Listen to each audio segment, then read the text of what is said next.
Hello friends, how are you? This is your educator Arijit Basu Chowdhury. Welcome to Unacademy. তো আজ এখানে আলোচনা করব খুবই গুরুত্বপূর্ণ topic important MCQ on Indian polity for WBCS executive. দেখো আন একাডেমি প্ল্যাটফর্মে এই যে এমসিকিউ সিরিজ, এই যে ইউটিউব চ্যানেলে এই যে সিরিজটা কিন্তু এনেছি, এটি মূলত 2021-এ যারা প্রিলিমিনারি দেবে 7 ফেব্রুয়ারিতে এবং 2020-র মেন যেটা আমাদের এপ্রিলে হবে, 2021 এপ্রিল মাসে হবে, এবং 2021-এর যখন প্রিলির রেজাল্ট আউট হবে, মেন যখন হবে, তখন কিন্তু তোমাদের গুরুত্বপূর্ণ. কারণ দেখো, আমি আনএকাডেমি প্ল্যাটফর্মে অনেক টপ ইন্টারভিউ আমি নিয়েছি. তো সমস্ত টপার যারা এক্সাম অলরেডি ক্লিয়ার করেছে, বিভিন্ন ভেরিয়াস এক্সামিনেশান, ডব্লিউবিসিএস বলো বা অন্যান্য যে সমস্ত ক্লার্কশিপ আছে, হাইকোর্ট আছে বা স্কুলে বলো, তারা একটা কথাই বলে যে কোনো পরীক্ষার শুরুটা হবে কিন্তু মূলত সিলেবাসটা দেখে.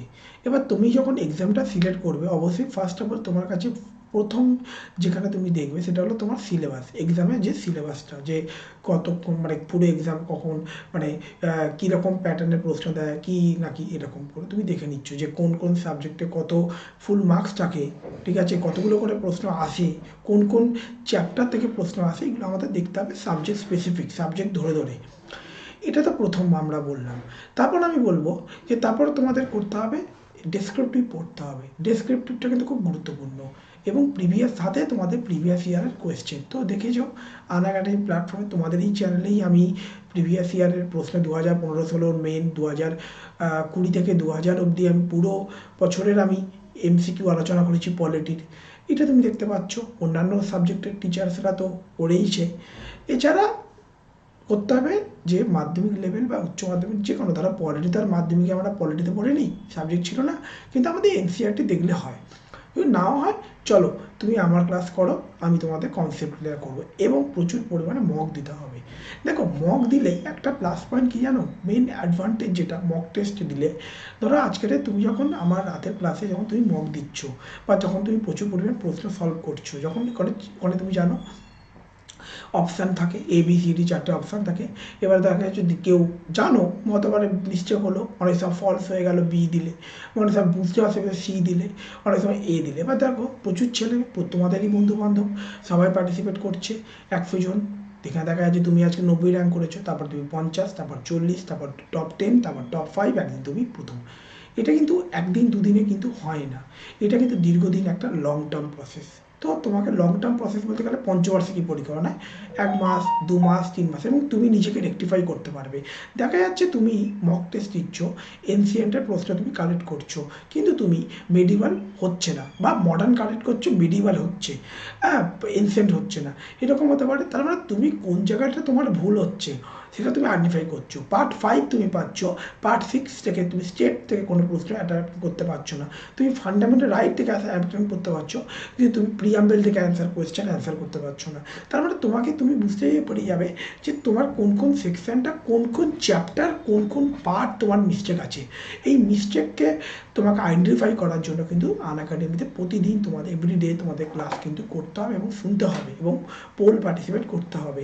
দেখো আনএকাডেমি প্ল্যাটফর্মে মূলত আমি পড়াই ডেলি মানডে টু সানডে, তোমরা জানো 9 PM to 10 PM Indian polity, okay, এবং এভরি সানডে 11 AM 12 PM. এবার প্লাসের ক্লাস তোমরা জানো আজ একটায় প্লাসের ক্লাস আছে, 1 থেকে 2, তো অবশ্যই তুমি পার্টিসিপেট করবে. এবং এটা তোমাদেরই চ্যানেল WPSC GS 101, এই চ্যানেলটা তোমরা কিন্তু অবশ্যই সাবস্ক্রাইব করে নেবে. এবং তোমরা যদি বেনিফিট হও, তোমরা যদি কিছু জানতে পারো বা শিখতে পারো, অবশ্যই তোমরা তোমাদের ফ্রেন্ড সার্কেলদের মধ্যে শেয়ার করবে.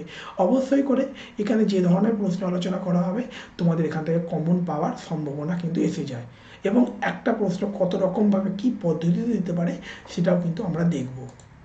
চলো এবার তাহলে আমরা আলোচনার দিকে এগোই. তো দেখো আগের দিন আমি মূলত জাস্ট 1 মিনিট দাঁড়াও, আচ্ছা দাঁড়াও, একটু স্লাইডের প্রবলেম হচ্ছে, জাস্ট 1 মিনিট. ওকে, তো দেখো, আচ্ছা ফ্রম বিগিনিং. দেখো আজকে আলোচনা করব important important MCQ on Indian polity for WBCS presented me Arijit Basu Chowdhury. এবার দেখো আমার সম্বন্ধে কিছু ইনফরমেশান। আমি আমার গ্রাজুয়েশন কমপ্লিট করেছি saint Paul's cathedral mission college. আমার ইন্টারেস্ট তোমরা দেখে নাও, আর যারা আমাকে ফলো করতে চাও আনএকাডেমিতে অরিজিৎ বাসু চৌধুরী বলে সার্চ করবে, এবং ক্লাস যখন জয়েন করবে একটা ফ্রি কোড চাইবে। তুমি যখন স্পেশাল ক্লাস জয়েন করবে ফ্রি ক্লাস, কিন্তু সেখানে তুমি অরিজিৎ লিখবে, ARIGIT। ধরো তোমার পরবর্তীকালে মনে হলো যে না, আমার স্পেশাল ক্লাসটা করছি, আমি মক দিতে পারছি, আমাকে আরও প্রিপেয়ার হতে হবে, এবং শুধু WBCS কেন, আমি স্টেটের অন্যান্য পরীক্ষার জন্য নিজেকে প্রিপেয়ার করব, তখন কিন্তু তুমি সেম অরিজিৎ কোডটি ইউজ করবে। তাহলে তুমি ফ্রি ক্লাস জয়েন করার জন্য অরিজিৎ কোড, এবং সাবস্ক্রিপশান করার জন্য তোমাকে অরিজিৎ কোড ইউজ করতে পারো। আচ্ছা, তো অবশ্যই করে দেখে নাও আনএকাডেমি সাবস্ক্রিপশান প্রাইস 15,200 এখন নতুন নিউ সাবস্ক্রিপশান, আর তুমি যখন আমার কোড ইউজ করবে 13,680 টাকায় তুমি পেয়ে যাচ্ছ। আচ্ছা, তো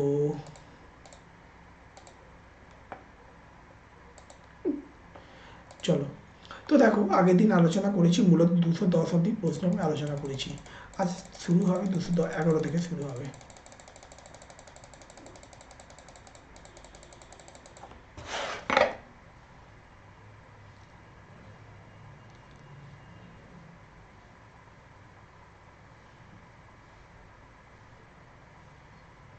দেখতে পাচ্ছেন সব প্রশ্ন কিন্তু আমার অলরেডি আমি আলোচনা করে নিয়েছি।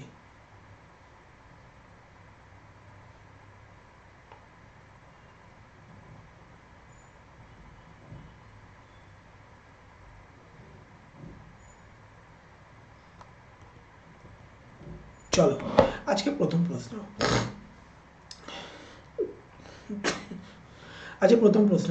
ক্যান এ পারসন, দাঁড়াও গলাটা খুসখুস করছে, can a person act as governor of more than one state?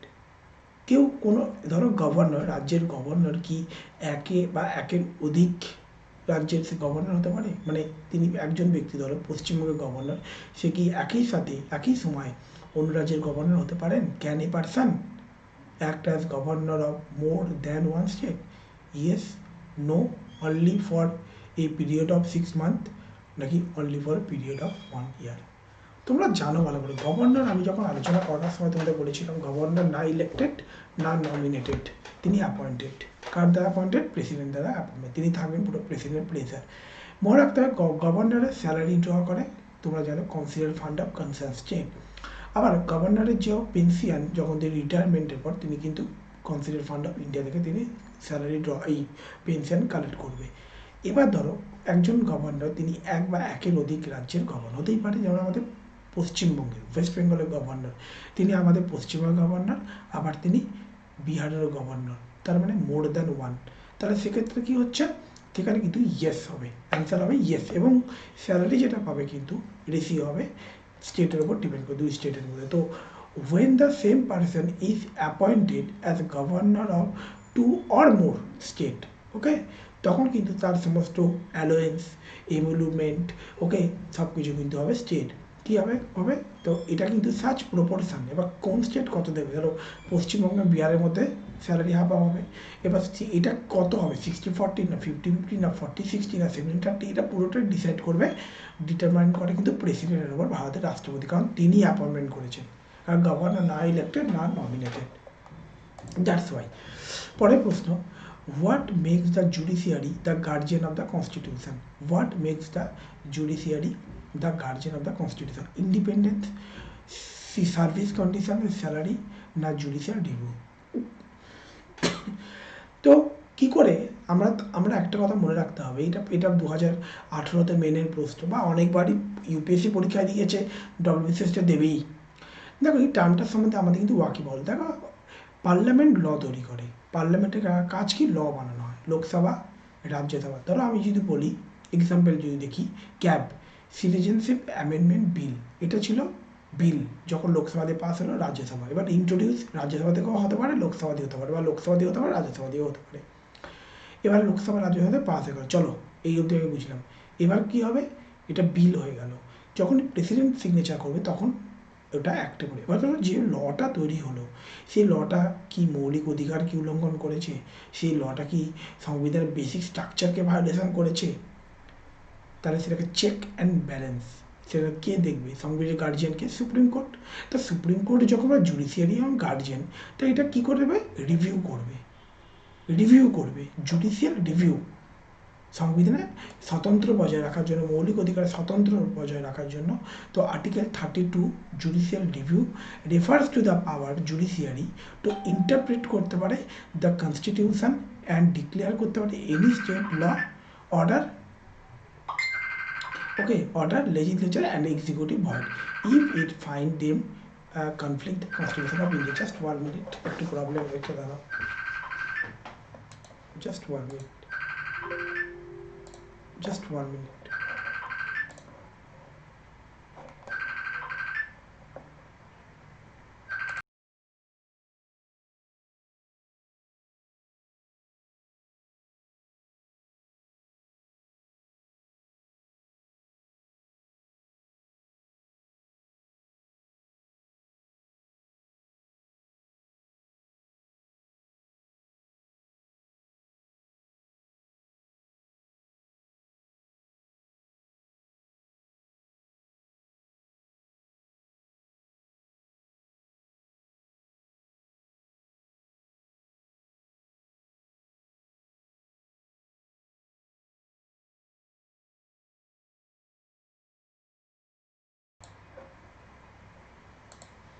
Okay.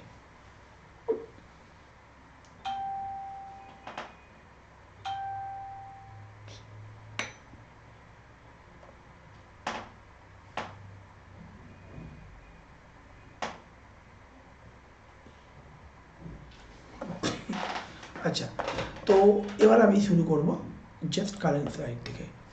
আচ্ছা, পরের প্রশ্নটা বলছে যে what are the panchayati raj, what are the panchayats in the 3 tier panchayati raj system. তো তোমরা জানো ভালো করে। আচ্ছা, আমি অনেকবার দেখো, এবার দেখো কীরকম হয়, ধরো আমি ধরো আনএকাডেমিতে রাতের বেলা ক্লাস নিচ্ছি, এটা ধরো আমি সাপোজ আমি ইভিনিংয়ে ক্লাস নিচ্ছি, যেটা আমি রাত 9টায় নিই। এবারে কী আছে, কারণ প্রশ্ন দিচ্ছে, অপশান দিচ্ছে হোয়াট আর দ্য পঞ্চায়েত। এবার দেখো ছেলেমেয়েরা অপশান দিলাম গ্রাম পঞ্চায়েত, জনপদ পঞ্চায়েত, জেলা পরিষদ, অল অফ দ্য অ্যাবভ। এবার তুমি কি করছো, কেউ এ দিচ্ছে, কেউ বি দিচ্ছে, কেউ ডি দিচ্ছে, কেউ সি দিচ্ছে, বা কেউ নান দিচ্ছে, তো নান অফ দ্য অ্যাবভ যদি থাকতো। এতে কি হচ্ছে, সে কিন্তু ভুল করেও কেউ দিচ্ছে, মিস্টেক করে দিচ্ছে, তার বুঝতে অসুবিধা আছে, পুরো কনসেপ্ট নেই, বা কেউ না জেনে দিচ্ছে। এবার আমি যখন বলবো যে 3 টায়ার পঞ্চায়েত, গ্রাম পঞ্চায়েত, পঞ্চায়েত সমিতি, জেলা পরিষদ, গ্রাম পঞ্চায়েত পুরো তুমি জানো ইলেকশনটা কেমন হয়, পঞ্চায়েতের স্টেট ইলেকশন কমিশনারের দ্বারা। এবার তুমি জানো ব্যালট পেপার 3টে থাকে, ব্যালটের বক্স থাকে।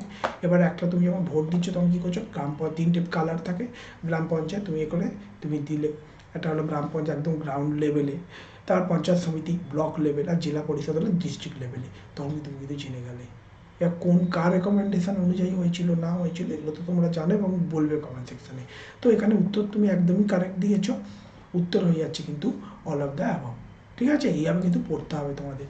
আচ্ছা, G V K Rao committee on panchayati raj. দেখো ভেরিয়াস যে রাও এই কমিশন বা কমিটিগুলো কিন্তু তোমাদের পড়তে হবে। যে ধরো এই যে কমিটিটা দিল পঞ্চায়েত কনস্টিটিউট অন 1980, 1982, 1981, 1985, তো অ্যান্সার কিন্তু হয়ে যাচ্ছে 1985। জি.ভি.কে রাও committee was appointed by Planning Commission in 1985. The committee come to final conclusion development process gradually bureaucrat and devoted পঞ্চায়েতি রাজ। আচ্ছা বলো তো পঞ্চায়েতি রাজ কত নম্বরের আর্টিকেলে আছে ডিপিএসপিতে, এটা বলো, এটা খুব গুরুত্বপূর্ণ। আচ্ছা, the person who is appointed CM. দেখো এবার সিএম নিয়ে আমরা শুরু করলাম, পার্ট 6 বলছে দ্য পারসন হু ইজ, কে অ্যাপয়েন্ট করে, কে appointed CM as a CM হিসাবে কে অ্যাপয়েন্ট হয়, should not be a member either house of the state legislature, সে কিন্তু লোকসভা মানে স্টেট লেজিসলেটিভ অ্যাসেম্বলি বা কাউন্সিল মেম্বার হবে না, should be a member either house of, মানে তিনি মেম্বার হবে নয়, তিনি অ্যাসেম্বলি বা কাউন্সিল বিধানসভা বিধান পরিষদ, must process the qualified to be elected as a member of state legislature but not a member of legislative নাকি should be a member of legislative council only।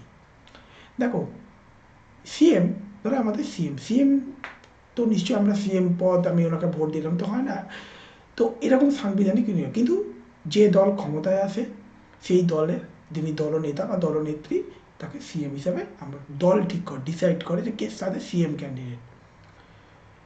Presidential ইলেকশনের ক্ষেত্রে কলেজিয়াম পদ্ধতি এবং আমরা যাদেরকে ইলেক্ট করি তারাই ওদেরকে ইলেক্ট করে, কিন্তু এখানে কিন্তু সিএম আমরা যদি দেখি যে দল ক্ষমতা এটা পুরোটাই এবং অ্যাপয়েন্টমেন্ট নেয় সিএম গভর্নরের কাছে অ্যাপয়েন্টমেন্ট নেয় এবং কাউন্সিল অফ সিএমের এইড অ্যান্ড অ্যাডভাইসে কাউন্সিল অফ মিনিস্টাররা গভর্নরের কাছে অ্যাপয়েন্টমেন্ট নেয়।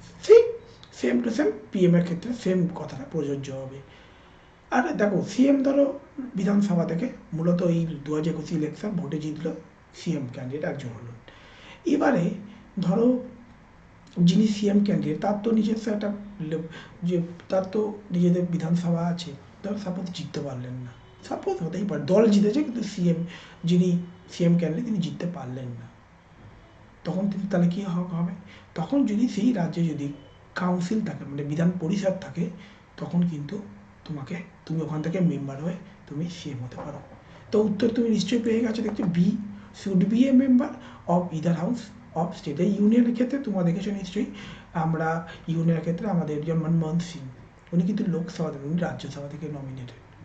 তো according to the Indian constitution okay মনে রাখতে chief minister may be a member. দেখো আমাদের রাজ্যে তো তুমি জানো অ্যাসেম্বলি আছে কিন্তু কাউন্সিল নেই, এটাও তোমাদের মনে রাখতে হবে। এগুলো বেসিক প্রশ্ন, বেসিক উত্তর তোমাদের দিতে হবে।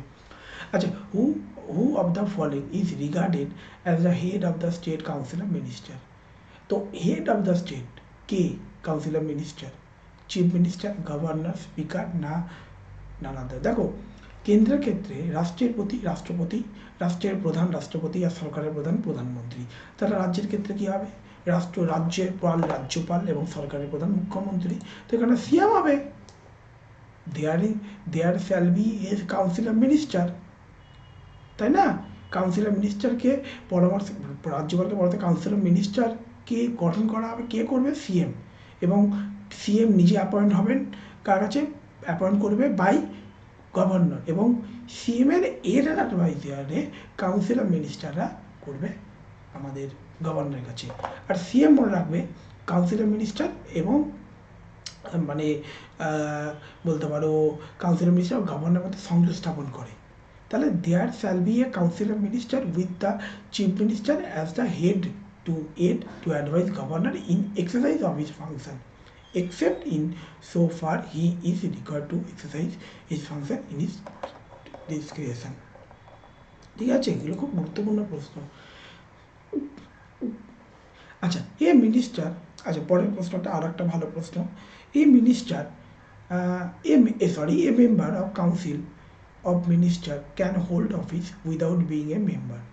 ধরো একজন মেম্বার কাউন্সিল অফ মিনিস্টার, তিনি ধরো খাদ্যমন্ত্রী, ধরো আমি বললাম খাদ্য বা কৃষিমন্ত্রী, তিনি কিন্তু এখনও ধরো বিধানসভা জিততে পারেননি, কিন্তু তিনি কতদিন পর্যন্ত তাকে মন্ত্রী করা হলো, কিন্তু কতদিনের মধ্যে তাকে যে কোনো পক্ষে তাকে মেম্বার হতে হবে বিধানসভা বিধান পরিষদ।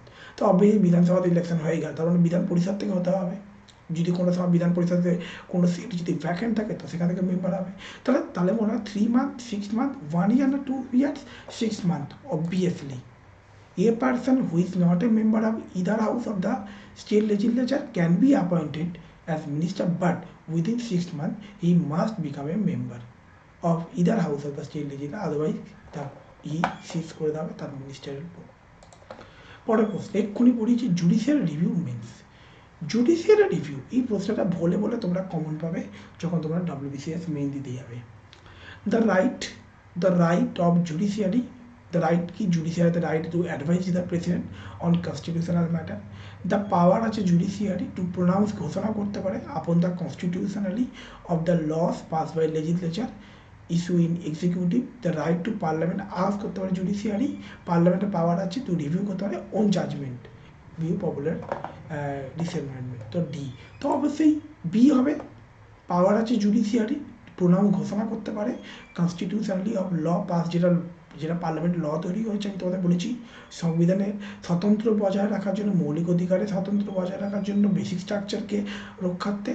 তো পার্লামেন্ট ল বানাবে, সেই লটাকে যদি বেসিক স্ট্রাকচার ভায়োলেশন করেছে কিনা বা কোনো কিছু পরিবর্তন করেছে কিনা সংবিধানে, সেটা কিন্তু খুব গুরুত্বপূর্ণ। পার্লামেন্টের পাওয়ার আছে, ফুল ফ্লেজ পাওয়ার আছে, এগুলো কিন্তু তোমাদের কিন্তু খুব গুরুত্বপূর্ণ। তাহলে জুডিশিয়াল রিভিউ কি? Is a process under which executive or legislative action, কে করে রিভিউ করবে? কে? Judiciary.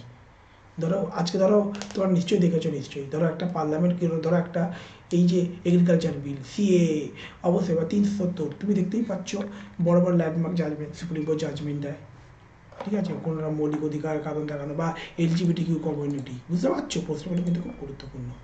In parliament chief spoke person of government, তাহলে পার্লামেন্টে চিফ স্পোক পারসন গভর্নমেন্টের কে? যদি জেনারেল পলিসি, তো স্পিকার না prime minister, minister of the parliamentary affair না হোম মিনিস্টার? তো অবশ্যই পিএম হবে, পিএম হবে। মোশন অফ থ্যাঙ্কস নিশ্চয়ই দেখেছো, দ্য পিএম অ্যাড্রেস করে in the constitution of India. ধরো কোনো কিছু যখন ল্যান্ডমার্ক, যখন কোনো কিছু বিল পাস হয়, অ্যাক্ট পাস হয়, তখন পিএমকে সংসদে এসে তাকে পুরো ডিটেলস বলতে হবে। Chief advisor of the president, head of the council of minister এবং leader of the majority party in parliament. Prime minister lead করে executive of the government of India. The prime minister is the senior member ক্যাবিনেটের, executive government parliamentary system. Prime minister responsible real administrator, তিনি তো real executive, তাই না? নমিনালটা কে? Nominal president. He is regarded as the chief administrator in India, তিনি হলেন, তাকে বলা হয় চিফ অ্যাডমিনিস্ট্রেটর বলা হয় গভর্নমেন্টের। He is chief spoke person গভর্নমেন্টের। তার ডিউটি কি? প্রাইম মিনিস্টারের to keep president inform of all decision council of minister time to time. এগুলো কিন্তু খুব গুরুত্বপূর্ণ। পিএম হবে কারেক্ট অ্যান্সার, নো ডাউট। আচ্ছা, পরের প্রশ্ন, which of the following financial power, এর মধ্যে কোন ফিনান্সিয়াল পাওয়ার পার্লামেন্ট এনজয় করে না? তো গভর্নর এনজয় করে না। All the demand for grant prescribe before the legislature on the recommended governor. He is in charge, তিনি হল in charge contingency fund of state. He supplementary grant, যদি কোনো সময় সাপ্লিমেন্টারি আদার ধরো কোনো সাপ্লিমেন্টারি গ্র্যান্ট যখন হয়, সে ব্যাপারে তিনি রেকমেন্ডেশন অফ দ্য গভর্নর তিনি প্রিসাইড করেন। হি ক্যান রিডিউস করতে পারে স্যালারি অ্যালোয়েন্স স্টেট, না না না না, ডি, এটা তো মানে মোটেই নয়, তিনি তাতে কোনো পাওয়ারই নেই। অপশান দেখলে বুঝে যায়, এই সমস্ত প্রশ্ন পড়বে, উত্তর রিডিং করবে, তোমরা বুঝে যাবে যদি তোমাদের কনসেপ্ট ক্লিয়ার থাকে। হি ক্যান অর্ডার রিডিউস করতে পারে salary allowance state civil servant during president, না। The governor has also financial function, no money bill can, কোনো মানি বিল মানে স্টেটের ক্ষেত্রে অরিজিনেট হতে পারে না উইদাউট তার গভর্নর রেকমেন্ডেশনে, ঠিক আছে? তিনি যে কোনো রাজ্যের ক্ষেত্রে, তিনি যে কোনো বাজেটের সময় তিনি প্রথমে এসে তিনি স্পিচ দেন, but no proposal taxation expenditure approval governor, এটাও হবে না। কোনো ট্যাক্স ইম্পোজ করা, কোনো ট্যাক্স খরচাকার্চি, সেটা গভর্নর অ্যাপ্রুভাল ছাড়া হয় না, বাট তিনি কিন্তু রিডিউস করতে পারেন না, ঠিক আছে? তিনি কিন্তু পাওয়ারই পাওয়াটা, যে এমার্জেন্সির সময় তিনি এটা করতে পারবেন, এটা পুরোটা পার্লামেন্টের। আচ্ছা, আমি তোমাদেরকে এবারে যে কথাটা বলবো খুব গুরুত্বপূর্ণ, দেখো হাতে এখনো সময় আছে, অনেকটাই সময় আছে, ডোন্ট ওয়ারি। আচ্ছা, এবার দেখো যে কথাটা তোমাদের বলার পরের কথা, দেখো আনএকাডেমিতে তোমরা দেখতেই পাচ্ছ, আনএকাডেমিতে তুমি যখন যাবে, জাস্ট 1 মিনিট, দেখো আনএকাডেমিতে তুমি এই বেনিফিটটা, পার্সোনাল কোচ, ঠিক আছে, মেন্সের কোয়েশ্চেন অ্যান্সার প্র্যাকটিস, ঠিক আছে, স্টাডি প্ল্যানিং, সব কিছু তুমি পাবে। অ্যাকচুয়ালি এটা তোমাদের আমি যদি WPSCর দিকে আমি যদি নিয়ে যাই,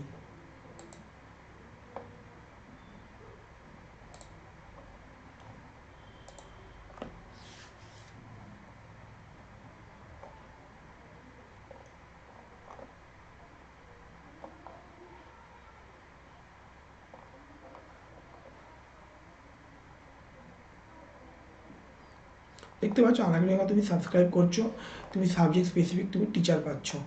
দেখো সমস্ত সাবজেক্টে, দেখো তোমাদের যদি আমি পিকচারটা দেখাই তোমরা বুঝতে পারবে। তুমি শিডিউল তুমি এনরোল করবে, তো অবশ্যই দেখতেই পাচ্ছ। এই দেখো WBCS কেন, যে কোনো পরীক্ষা, সেটা তো ICDS দাও, ক্লার্কশিপ দাও, হেলথের পরীক্ষা দাও, quantity aptitude, language, science and technology, history, polity, syllabus, reasoning, current affairs, geography, economy, West Bengal specific, mock test, optional subject, environment ecology, agriculture of West Bengal, ESA সব কিছু তুমি পাচ্ছ। এবং তোমরা কিন্তু অবশ্যই করে দেখো, এখন আমার যে কোর্সটা চলছে, অনগোয়িং কোর্সটা চলছে আমার, এখন যেটা বর্তমানে যে কোর্সটা চলছে, অবশ্যই করে তোমরা কিন্তু এনরোল করে নাও, ঠিক আছে? দেখতেই পাচ্ছ আনএকাডেমিতে এই মুহূর্তে আমি যেটা পড়াচ্ছি 5 ইয়ার্স প্ল্যান, ঠিক আছে? অবশ্যই তোমরা দেখবে র্যাপিড রিভিশন কোর্স। এই কোর্সটা তুমি কভার করবে না, দেখতেই পাচ্ছ এই কোর্সটা তুমি কভার, আমি তোমাদের এখানে লাইভ আমি এনসিওর দেবো, তোমার ডব্লিউবিসিএস ক্লিয়ার তোমরা করবেই, যেভাবে পড়ানো হচ্ছে, এবং মেনও অনেকটা ক্লিয়ার হয়ে যাবে, 50% মেনও কভার করে দেবো আমি পলিটি। এইভাবে সাবজেক্ট স্পেসিফিক তুমি এডুকেটার্স পাচ্ছ। আচ্ছা, এছাড়া তুমি দেখো পঞ্চবার্ষিকী পরিকল্পনা বলো, বা এদিকে পলিটি বলো, বা ইউনিয়ন পার্লামেন্ট শুরু হচ্ছে 22 তারিখ থেকে। তো এই ক্লাসগুলো বেনিফিট পেতে গেলে তোমাদের কিন্তু প্লাস সাবস্ক্রাইব করতে হবে, আমি বারবার তোমাদের বলছি, ঠিক আছে? এখানে দেখো, ধরো তুমি একটা কোথাও কোচিংয়ে গেলে, ধরো তুমি ম্যাথ প্র্যাকটিস করতে গেলে, বা জিওগ্রাফি করতে গেলে, বা তুমি ধরো ইংলিশ পড়তে গেলে, বা হিস্ট্রি পড়তে গেলে, তোমাকে একটা সাবজেক্টে তোমার প্রাইস কত নেবে স্যার? মিনিমাম 300 টাকা আজকের বাজারে। সেখানে তুমি যখন আনএকাডেমি, যখন তুমি যখন আইকনিক সাবস্ক্রিপশান নিচ্ছ না, এই যে ব্র্যান্ড সাবস্ক্রিপশান যখন তুমি নেবে, সমস্ত সাবজেক্টে আলাদা আলাদা টিচার্স তুমি পাচ্ছ। মানে একটা সাবজেক্টে একটা টিচার নয়, একটা সাবজেক্টে দেখা যায় 4 জন 5 জন 6 জন 7 জন করে টিচার। তুমি তোমার টাইম করে দাও, তুমি অফিস ওয়ার্কিং প্রফেশনে রয়েছো, বা তুমি কলেজ স্টুডেন্ট, সেই অনুযায়ী তুমি কিন্তু তোমার শিডিউলটা বানিয়ে নিতে পারবে। এইভাবে তুমি 1 মাস, 3 মাস, 6 মাস, 12 মাস, 24 মান্থস, তার জন্য তোমাকে অরিজিৎ রেফারেল কোড ইউজ করতে, ভাবো মানে তুমি 15,200 সেটাও তোমাকে দিতে হচ্ছে না। তুমি কি করবে? অরিজিৎ রেফারেল কোডটা ইউজ করবে, ARIJIT।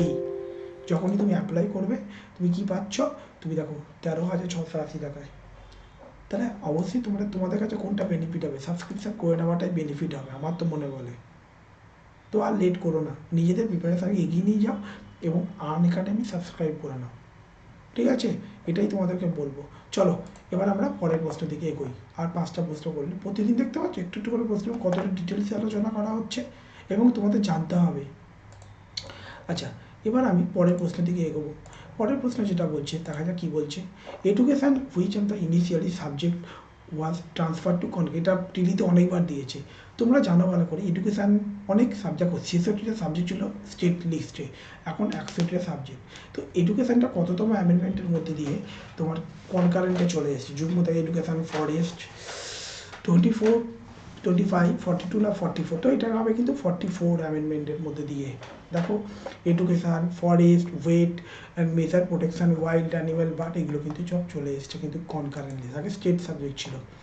আচ্ছা, which of the following is not included DPSP? আচ্ছা, প্রহিবিশন অফ লিকার ডিপিএসপিতে আছে, রাইট টু ওয়ার্ক ডিপিএসপিতে আছে, ইকুয়াল ওয়ার্ক ইকুয়াল ওয়েজ ডিপিএসপিতে আছে, কিন্তু রাইট টু ইনফরমেশান এটা কিন্তু ডিপিএসপিতে নেই। আরটিআই 2005, তো এটা কিন্তু খুব গুরুত্বপূর্ণ। আরটিআই তুমি যে অবশ্যই দেখবে, এখানে আমি পড়িয়ে দিয়েছি। আচ্ছা, what is the literal meaning কোয়ারেন্টো? কোয়ারেন্টো মানে কি? অধিকার পৃচ্ছ।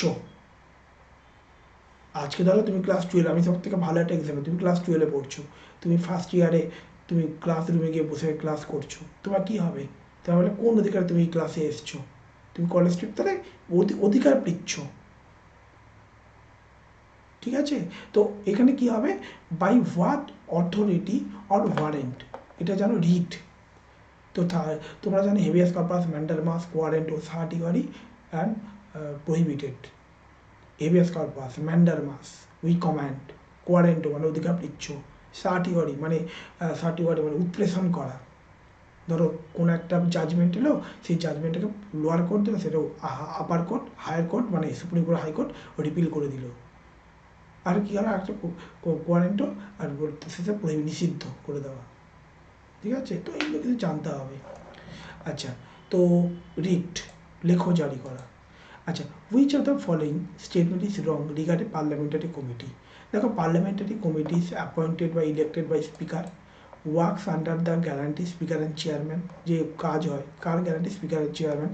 হ্যাজ এ সেক্রেটারিয়াট প্রোভাইড করে প্রেসিডেন্ট অফ ইন্ডিয়া, নাকি সাবমিট রিপোর্ট করে স্পিকার বা চেয়ারম্যান? তো এটা কিন্তু উত্তর হবে কিন্তু he has secretary provide Lok Sabha Rajya Sabha. Which of the following is not correct?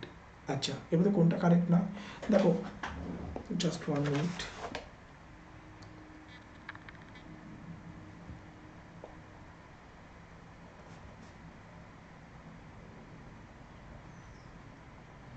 আচ্ছা, বলছে মেইনলি পার্লামেন্টারি কমিটি আর টু টাইপ, অ্যাডহক কমিটি আর পার্মানেন্ট নেচার। নট কারেক্ট, উত্তরই পেয়ে গেলে তো। Standing committee, select committee, ad hoc আর টেম্পোরারি। অ্যাডহক কমিটি পার্মানেন্ট নেচারই নয়, তাই না? এগুলো কিন্তু পড়তে হবে। তো চলো, এই অবধি রইলো, ভালো করে পড়ো। যদি কোনো ডাউট থাকে আমাকে রাত্রি 9টা ক্লাসে অবশ্যই এসে বলবো, আর একটা অবশ্যই তোমরা ইকোনমিক্স ক্লাসে চলে আসে, প্লাস ক্লাসে। Thank you for discussion.